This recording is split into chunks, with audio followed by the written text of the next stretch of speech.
السلام علیکم ورحمۃ اللہ وبرکاتہ۔ حفاظت کا یہ خاص اور مجرب عمل ہے جو کہ 5 آیات پر مشتمل ہے، جن کے بارے میں کہا جاتا ہے کہ ان میں اسم اعظم ہے۔ ان میں سے ہر ایک آیت میں 10 قاف ہیں، تو جو ان آیات کو اپنا معمول بنا لے اسے بے شمار فوائد حاصل ہوں گے۔ ان آیت کی تاثیر کا ایک عجب واقعہ بھی روایت سے ملتا ہے کہ ایک بادشاہ کو اپنے وزیر سے سخت دشمنی تھی۔ ایک روز بادشاہ نے جلاد کو حکم دیا کہ جب وزیر آئے تو میں تجھے اشارہ کروں گا، تم اس کی گردن اڑا دینا۔ مگر تعجب کی بات یہ ہوئی کہ جب وزیر بادشاہ کے سامنے آیا تو بادشاہ کا سارا بغض محبت میں بدل گیا اور جلاد کو اشارہ کر کے کہا کہ واپس چلا جائے۔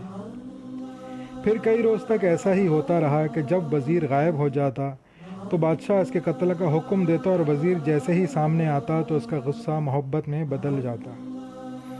ایک روز بادشاہ نے وزیر سے کہا، میں تجھ سے ایک بات پوچھتا ہوں، سچ سچ بتاؤ۔ وزیر نے کہا، آپ حکم کیجئے، میں اعلان کرتا ہوں کہ درست کہوں گا۔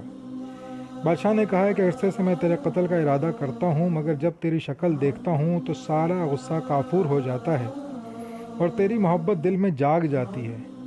تو بتا اس کا راز کیا ہے؟ سچ کہہ دے، خوف نہ کر، اس لیے کہ میں تجھے معاف کر چکا ہوں۔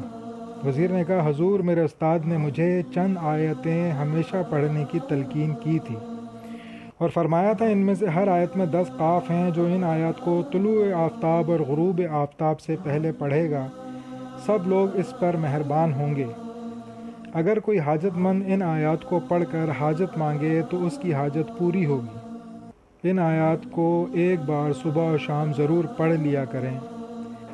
پہلی آیت ہے سورہ بقرہ کی آیت نمبر 246۔ دوسری آیت ہے سورہ آل عمران کی آیت نمبر 181۔ تیسری آیت ہے سورہ نساء کی آیت نمبر 77۔ چوتھی آیت ہے سورہ مائدہ کی آیت نمبر 27۔ پانچویں آیت ہے سورہ رعد کی آیت نمبر 16۔ ان 5 آیات کو اپنی زندگی کا حصہ بنا لیں۔ ہر روز صبح و شام صرف ایک مرتبہ پڑھنا ہے اور پھر اس کی کرامت اپنی زندگی میں جاگتی آنکھوں کے ساتھ خود دیکھیں۔ آپ کو کوئی بھی مسئلہ ہو، گھریلو حالات خراب ہیں، گھر میں ہر وقت لڑائی جھگڑے رہتے ہیں، میاں بیوی یا گھر کے دیگر افراد ایک دوسرے کی شکل دیکھنا پسند نہیں کرتے، کاروبار حالات ٹھیک نہیں، گاہک دکان پر نہیں آتا، جادو ہے، بندش ہے، نظر بد ہے، تو ان آیات سے اپنی پریشانیاں بھگائیے اور سکون سے جینے کا گر سیکھ لیں۔ جس نے یہ عمل کرنا ہے، کسی کو بتانا ہے، وہ 21 بار آیت الکرسی پڑھ کے امت مسلمہ اپنے اور ہمارے لیے دعا کر کے عمل کریں۔ السلام علیکم۔